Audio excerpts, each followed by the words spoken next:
Bonsoir à toutes, bonsoir à tous et bienvenue dans Un verre avec. Ce soir, il nous fait l'honneur d'être avec nous, c'est Clément Venturini. On est super content de t'avoir, Clément. Comment vas-tu ?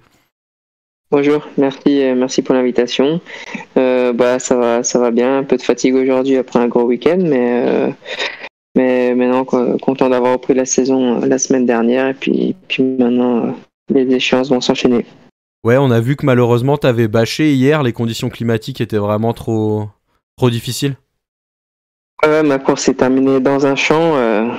Je sais que j'aime bien le cyclocross, mais j'aurais préféré finir sur la route. Les rafales, c'était juste de la folie. J'avais réussi à in extremis être dans la première bordure, mais je me suis fait tout de suite éjecter et j'ai été relégué dans le deuxième groupe. Et pour finir sur la partie basse du circuit, la partie sud, j'ai pris une énorme bourrasque qui m'a éjecté tout simplement dans un champ et j'ai crevé des deux roues. Donc voilà, l'abandon était l'issue finale, donc un peu de déception quand même. Pas de bobo. Voilà. Non, aucun du tout. Je suis vraiment resté sur mon vélo. C'est juste que voilà, je suis descendu dans le champ avec de nombreux cailloux et j'ai crevé immédiatement. Donc voilà. Ok, ça marche. Bon, bah si la santé est là, c'est le principal. Écoute, l'émission s'appelle Un verre avec, alors qu'est-ce qu'on te sert pour la demi-heure qu'on va passer ensemble ? Pour ce soir, ça sera un verre d'eau et dans d'autres occasions, ça serait une bière. Ok, ça roule très bien. Bah écoute, je vais t'accompagner là-dessus, là, un petit Perrier rondelle de citron pour moi, ce sera parfait. Alors, tout d'abord, est-ce que tu peux te présenter rapidement pour celles et ceux qui éventuellement ne te connaîtraient pas ? Donc, quel est ton âge ? Dans quelle équipe tu cours aujourd'hui ? Puis, quel type de coureur tu es plutôt à la fois sur route et puis en règle générale, quoi ? Donc oui, Clément Venturini, je suis coureur chez AG2R Citroën Team depuis 6 ans. Auparavant, j'ai fait 4 années chez Cofidis et j'ai fait toutes mes années amateurs au sein du club de vélo, du Vélo Club Vaux-en-Velin qui se situe à 500 mètres de chez mes parents où donc j'étais et maintenant je vis dans la banlieue lyonnaise et puis voilà, j'ai 29 ans. Ok, et du coup, tu te décrirais plutôt comme un coureur de classique, un coureur de grand tour Donc un peu un profil atypique parce que j'exerce les deux disciplines, auparavant un peu plus le cyclocross, dorénavant un peu moins, mais voilà, je suis vraiment j'apprécie cette discipline et je prends plaisir à l'exercer 1 mois et demi pendant l'hiver avant d'attaquer sur la route. Et sur la route, je suis plus un profil puncher, sprinter. J'aime bien quand les parcours sont difficiles, les longs cols, j'ai du mal à les passer, mais j'aime bien quand il y a des successions de petites bosses de 5-10 minutes et que l'arrivée se fasse dans un petit groupe. J'ai beaucoup fait aussi les sprints massifs. Je les fais encore un peu, mais je prends de moins en moins de plaisir. Ça roule très très vite. Il faut vraiment être bien emmené et c'est vrai que c'est vraiment maintenant c'est vraiment particulier. Ok. Du coup, quel est le résultat qui t'a le plus marqué, dont tu es le plus fier, le ou les résultats au cours de ta carrière ?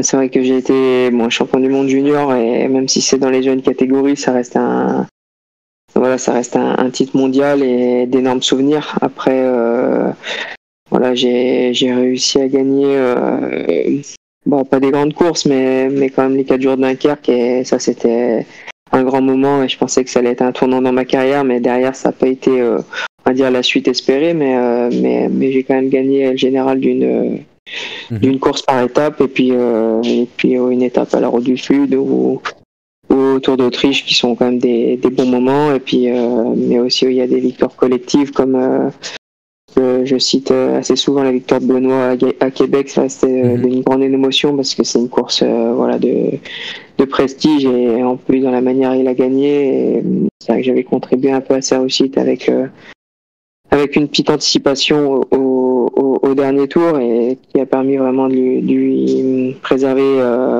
toutes ses forces et on a pu voir avec l'énergie à laquelle il a fini.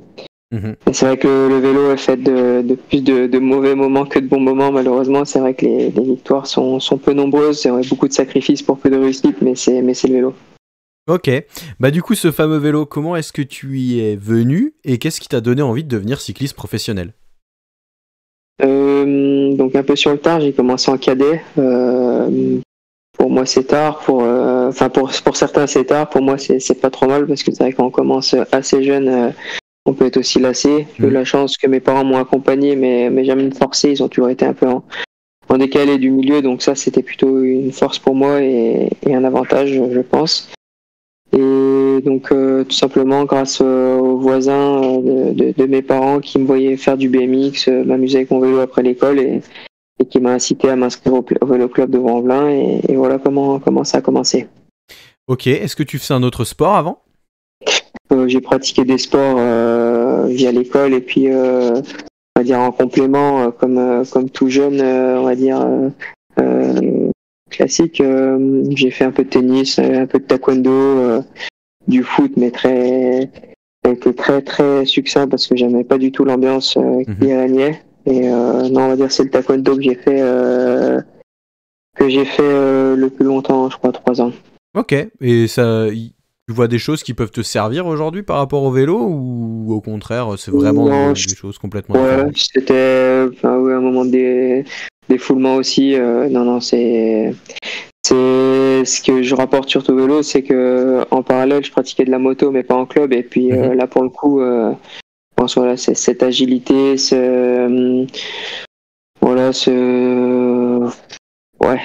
le pilotage un peu, les sensations, tout ça. Voilà, c'est ça, voilà, un peu les sensations de vitesse, l'agilité, ouais. Ok, ça marche. Et du coup, l'envie de devenir pro, elle t'est venue comment ? À force de résultats ou c'est vite devenu un objectif parce que ça se passait bien ? Non, ouais, c'est plutôt ça. Non, c'était pas un objectif, c'est plutôt que c'est venu, on va dire, naturellement. Voilà, au bout de ma première année amateur, j'ai eu des contacts dans les rangs supérieurs et ça s'est fait l'année suivante. Donc, à 19h30, je signais mon contrat pro, donc c'était assez jeune. Ok, ouais, carrément. T'as eu un deuxième parcours en parallèle, des études ou autre, ou vraiment t'étais focus donc, vélo, ça s'est vraiment vite enchaîné parce que j'ai eu mon bac S du coup à 18 ans. Et suite à ça, avant que forcément le contrat soit présent, je voulais quand même continuer l'école et l'ambition était de suivre l'école de kiné.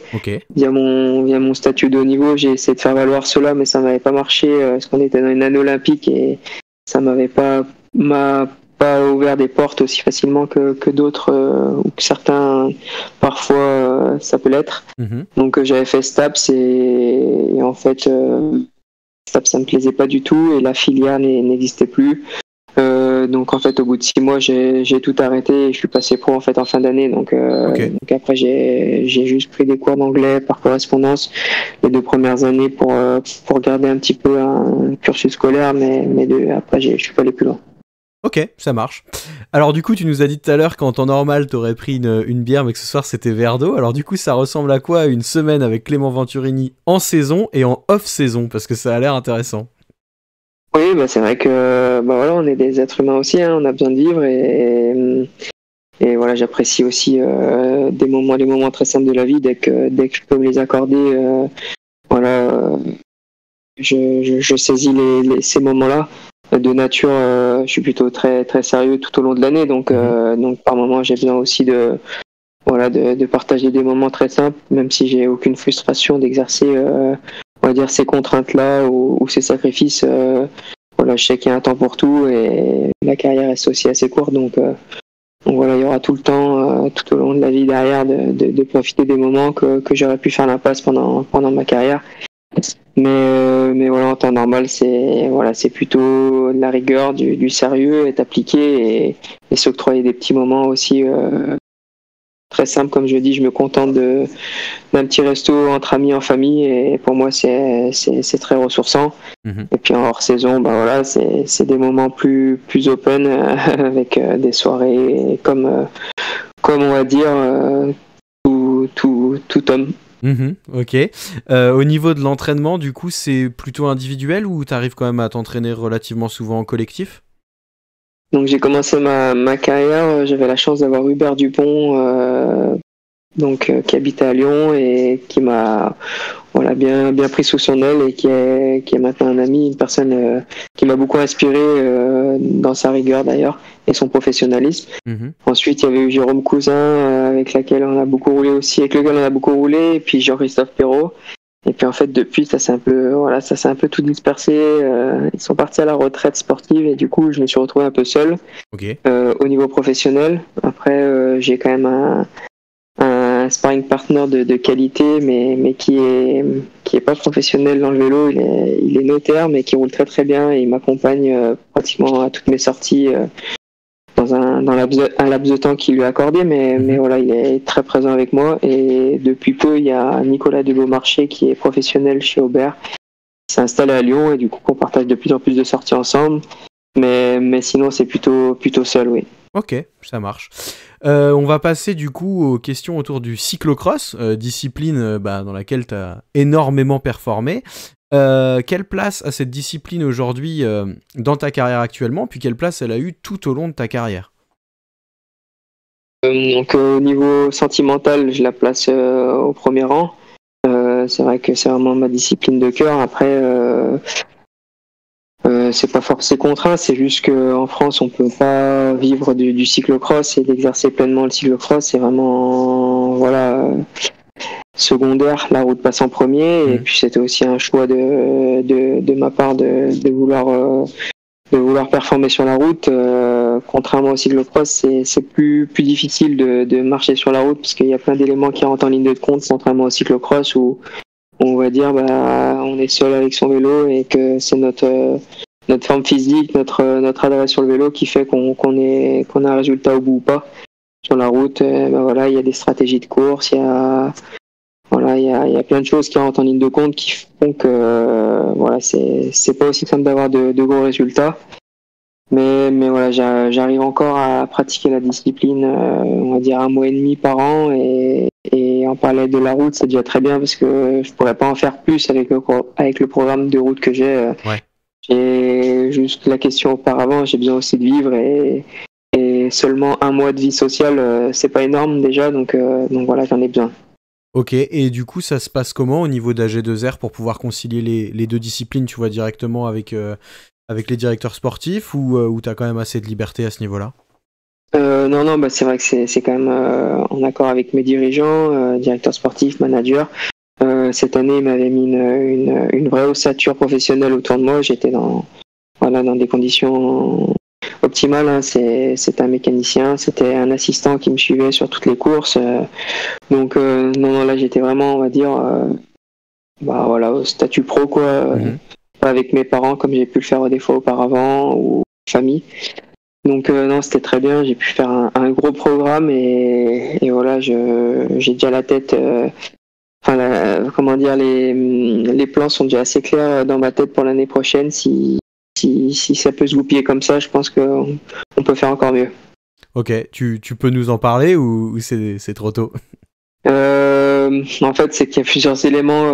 Oui, je peux en parler, il n'y a aucun problème avec ça. Moi, mon souhait, ce serait d'arriver, on va dire, avec 3 semaines d'avance. J'ai vu qu'à partir de mi-janvier, je commençais vraiment à être bien sur mon vélo, aussi bien physiquement que techniquement, et je me dis que avec 3 semaines d'avance, on pouvait faire un énorme mois de janvier, et qui dit énorme mois de janvier, c'est pas que le championnat de France, c'est marcher sur les Coupes du Monde, et en fait, j'ai été 5 fois champion de France, je suis énormément fier, mais maintenant, ça serait de jouer vraiment au niveau international, et un podium en Coupe du Monde ou au championnat du monde, ça serait vraiment le Graal et on va dire le moment où je peux dire que j'aurais fait le tour de la question à haut niveau en cyclocross. Et c'est vrai qu'il y aura un petit sentiment de frustration si je n'y arrive pas. Et voilà, donc l'idée, ça serait de reprendre un peu plus tôt l'année prochaine. Mais en fait, il y aura plusieurs éléments aussi. Je suis en fin de contrat avec AG2R, donc il va falloir déjà savoir où je serai l'année prochaine, dans quelle équipe, si je continue ici ou non. Donc il y a plusieurs éléments qui rentrent en ligne de compte aussi pour exercer ce programme-là. Comment tu la juges ta saison de cyclocross cette année? Est-ce que tu en es satisfait? Ouais, satisfait parce que forcément, on va revenir à le titre de champion de France. Mais s'il y aurait eu que ça, j'aurais dit que non parce que encore une fois, je suis énormément fier d'avoir été champion de France. C'était un gros objectif. Mais il y avait un autre objectif aussi, c'était de marcher au niveau international. Et heureusement que j'ai pu jouer devant, on va dire, à Besançon. Et c'est ce qui a un peu sauvé, entre guillemets, la saison pour être satisfait, mais pas non plus hyper satisfait. Okay. voilà, j'en attends un peu plus maintenant que de simplement marcher au niveau national, c'est au niveau international et bon voilà, j'ai pu voir que j'avais un peu de retard et ça s'est comblé sur la toute fin de saison. Le championnat du monde, ma 10e place n'est pas révélateur de ma course parce que en fait j'ai toujours été à contre-temps. Je pense dans une autre configuration de course, le classement aurait été tout autre parce que physiquement j'étais voilà au-delà de la 10e place, c'était bien mieux que ça, je pense. Mais voilà, c'est aussi des conditions de course qui font le résultat à la fin. Je pense qu'avec de bonnes conditions, tu aurais pu faire mieux que ta 5e place de l'année précédente? Le top 5, c'est vrai que c'était un peu l'objectif. Le Graal aurait été la 3e place parce que les 2 premières sont inaccessibles, faut être honnête. Mais j'aurais aimé jouer voilà, pour ce top 5, voire cette 3e place. Et je pense que voilà, avec un très bon départ, voilà, d'éléments en ma faveur aurait pu l'être cette année. Tu nous disais peut-être arriver un petit peu plus tôt dans la saison. Est-ce qu'il y a d'autres pistes d'amélioration que tu verrais où tu sens des choses qui te manquent pour aller accrocher ces fameux podiums? De la pratique, hein, tout simplement. Voilà, quand j'ai été arrivé en Belgique entre Noël et jour de l'an, j'étais vraiment en déficit techniquement. C'est une discipline à part entière et à haut niveau, ça se paye cash, hein, ça roule tellement vite. Et puis on voit à la télé les premiers qui se battent, mais même pour la 15e place, ça se bat tout autant. Chacun son rang, ça se bat. Donc voilà, c'était pas simple et voilà, c'est vraiment la pratique et exercer cette discipline. Ça s'invente pas en fait. Ouais. Et du coup, tu parlais de peut-être courir un peu plus. Est-ce qu'un jour, jouer le classement général de la Coupe du Monde, ça pourrait devenir un objectif? Surtout même si on sait que le cyclocross en France n'a pas la même place qu'en Belgique ou même aux Pays-Bas, ça se démocratise quand même de plus en plus. Peut-être qu'il va y avoir des opportunités. Est-ce que toi, un jour, tu te dis, jouer la Coupe du Monde de A à Z, c'est faisable et aller chercher une super place au classement général de la Coupe du Monde à la fin de l'année, c'est faisable aussi? Toute honnêteté, je pense pas. Il faudrait repartir à zéro dans ma carrière, mais maintenant à l'âge que j'ai, même si je suis encore jeune, je pense que c'est pas possible. Je ne referai jamais une vraie saison de cyclocross de septembre à février, mais déjà de faire décembre-janvier et simplement garder ce maillot tricolore et être présent sur le podium d'une Coupe du Monde et faire un excellent championnat du monde me satisferait déjà très bien. Ok, ça marche. Tu nous parlais des 2 premières places qui étaient inaccessibles parce qu'elles étaient occupées par Mathieu Van Der Poel et Wout van Aert. Qu'est-ce que tu as pensé de leur duel tout au long de la saison et qu'est-ce que ça fait de courir à côté de monstres comme ça? Je les connais depuis junior, donc voilà, c'est plus... j'ai surtout vu leur évolution. Je connais très bien Mathieu et Wout et voilà, à chaque fois qu'on se voit, il y a toujours un petit mot entre nous. Même plus avec Wout que Mathieu, malgré son on va dire sa moitié, sa partie française, parce que sa maman est française, faut pas l'oublier. Mais oui, on se connaît depuis tout jeune et ils sont vraiment, voilà, cette émulation entre les deux ont fait qu'ils sont venus les meilleurs coureurs du monde dans les 3 disciplines, hein, parce que voilà, Wout, on voit qu'il excelle sur la route et en cyclocross. Mathieu, il excelle aussi en VTT, donc voilà, c'est une génération assez ouf, donc non, c'est une petite fierté quand même si voilà, c'est des places de perdu, hein, mais c'est quand même aussi une fierté d'appartenir à cette génération-là. Et pour revenir à leur duel de cette année, c'est vrai que j'avais l'impression que Wout n'était pas dans un excellent jour au championnat du monde et qu'il a subi toute la course. Et c'est vrai que voilà, c'est pas l'image de sa saison, c'est sûrement un peu dommage pour lui, mais en tout cas Mathieu mérite parce que ce jour-là il était juste le plus fort, une énergie dingue. Et bon, à l'image de la saison, c'est vrai que Wout aurait mérité de gagner parce qu'on on l'a vu un peu au-dessus que Mathieu, mais Mathieu sait se préparer pour un objectif et le jour J il sait être un homme un homme de championnat et être présent le jour J. Ok, ça marche. Merci beaucoup. On va clôturer cette page cyclocross et puis on va passer aux questions sur la route. Donc la saison a commencé, plutôt pas trop mal. Enfin, tu nous diras ce que toi t'en penses de ton début de saison. Et puis du coup, quels vont être tes objectifs pour la suite de la saison? Donc oui, ça commence tout juste. Hein. C'est vrai que j'ai repris ce week-end dernier au Tour du Haut-Var. où c'était un parcours assez exigeant et qu'il y a eu des mouvements de course sur les 3 jours. Voilà, j'ai pu jouer sur un petit résultat le samedi sur un parcours qui me convenait plutôt bien, un peu casse-pattes dans le final. Le samedi, il y a eu un fait de course. Le premier jour, le vendredi, avec un coéquipier qui était Aurélien, qui était en plus leader pour le général. Donc pour nous, c'était un très bon mouvement de course. Et puis il a pu grappiller des places. Il y a 7 secondes dimanche soir pour le classement général, mais bon, ça lui a permis quand même d'être dans le game dès le premier jour. Et le dernier jour, c'est vrai que c'était quand même un peu trop exigeant pour moi, mais c'était une reprise plutôt correcte. Et c'est vrai que j'espérais beaucoup d'hier, on va dire sur une drôme classique plutôt traditionnelle. J'avais fait l'Ardèche la veille. À la base, ce n'était pas prévu, c'était pour remplacer Franck Bonamour qui est tombé au Tour du Haut-Var. Mais voilà, j'étais plus dans une phase d'approche pour le dimanche. Je me suis quand même s'il y a eu une dépense énergétique, mais plutôt préservé, garder un peu d'énergie. Mais ouais, ça n'a pas suffi pour dimanche, donc un peu de déception quand même pour hier. Mais bon, je vais vite rebondir parce que je repars dès demain en Italie pour le trophée Legulia qui va se disputer encore dans des conditions difficiles, donc il va falloir être très fort mercredi. Et ensuite les Strade Bianche, où c'est une course que j'affectionne par sa difficulté, par son parcours qui est atypique et qui se dispute sur en Toscane, sur un endroit vraiment, vraiment très beau. Et je pense que pour coureurs et spectateurs, c'est une course qui est magnifique. Carrément, nous on l'adore, cette course. D'ailleurs, on va même essayer d'être en live pour la fin de la course, donc ce sera avec grand plaisir qu'on espérera te voir. J'espère que vous me verrez alors. Bah ouais, carrément. Et ouais, du coup, sur les Strade Bianche, t'as un objectif comme ça, un petit peu sur la course. On a vu que Wout la faisait pas, il l'a dit là, on s'est sorti dans la journée. Pogacar absent aussi, ça fait quand même du monde qui sera pas là. Tu penses que le top 10 est jouable cette année?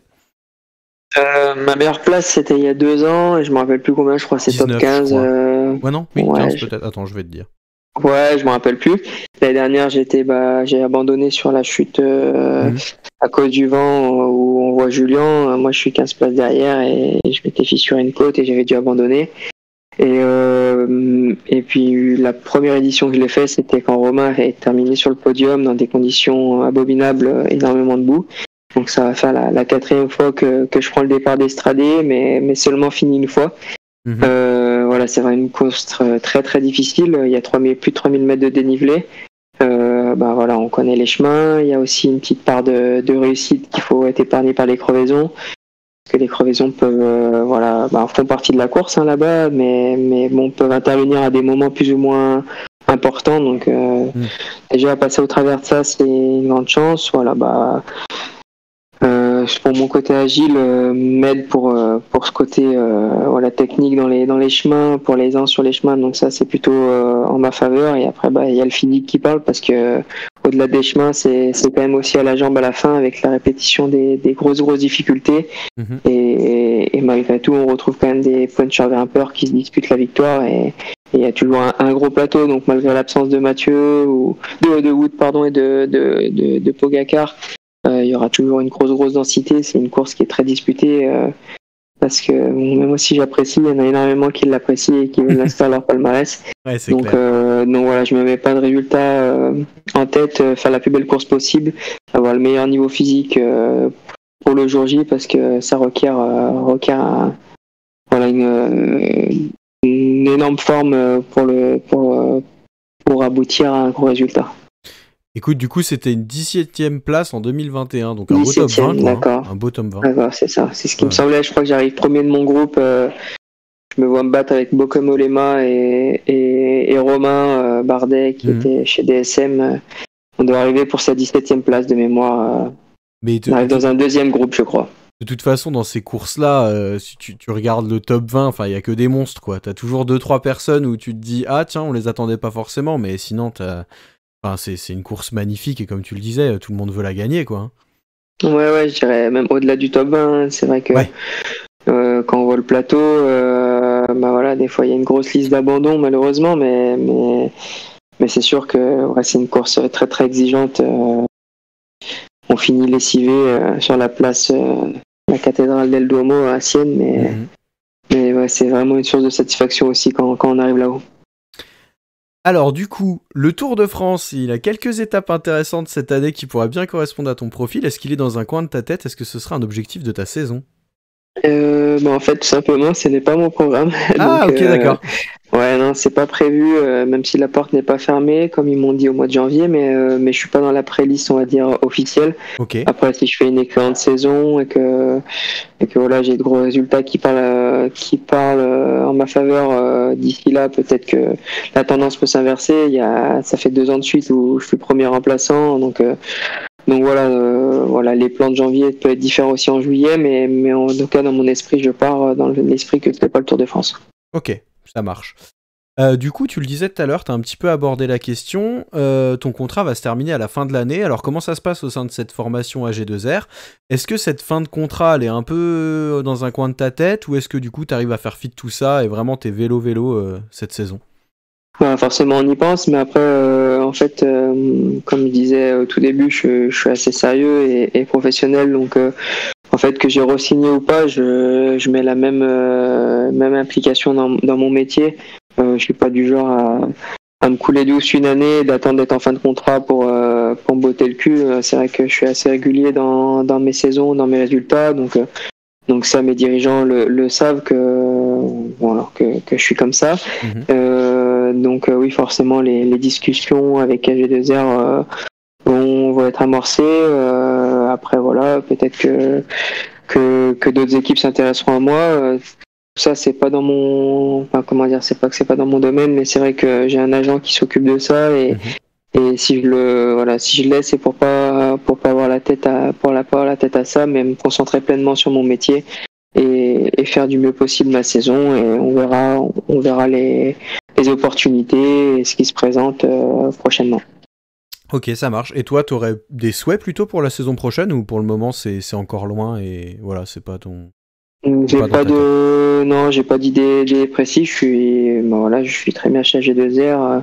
On a un patron qui est très bien, la personne de Vincent Lavenu, une équipe qui progresse, qui se remet en question, qui essaye de progresser dans tous les domaines, parce qu'en fait ça ne s'arrête jamais et on peut voir que la concurrence est très rude, donc en fait on n'a pas le choix, que c'est un perpétuel renouvellement, mais non, après on sait ce qu'on a, on sait ce qu'on n'a pas aussi, mais l'herbe n'est pas plus verte ailleurs. Ok, ça marche. Dans les questions un petit peu plus fun, quelle est la course que tu rêverais de gagner? Sauf si tu l'as déjà gagnée, bien sûr. Il y en a plein. C'est vrai que j'ai un tempérament de gagneur, donc en fait, j'ai pas de course précise.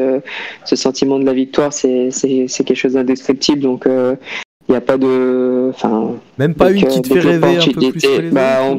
On peut parler de samedi, hein. C'est sûr que l'Estrade Bianche et Milan-San Remo, c'est pour moi les plus belles courses, mais en fait, il y en a plein d'autres. Gagner un Tour des Flandres, ça doit juste être énorme.